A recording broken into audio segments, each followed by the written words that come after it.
Audi A4, B9 start-stop sistēmas deaktivizācija. Šoreiz mēģināsim deaktivizēt caur klimas vadības blokumu.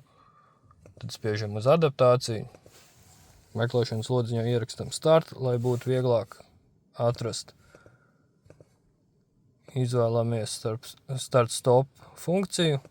Ievadam jauno parametru, kas mūsu gadījumā ir 0. Spiežam do it. Jā, vēlamies, lai sistēma pārstartējās. Redzam, ka jaunā vērtība ir 0. Go back. Un izbrauksim mazu līkumiņu, lai pārliecinātos, ka start-stop sistēma tiešām ir deaktivizēta. Iedarbinam automašīnu, liekam ātrumā un braucam. Principā mums vajadzētu pavisam nelielu gabaliņu pabraukt, lai pārliecinātos, ka sistēma tiešām deaktivizēta.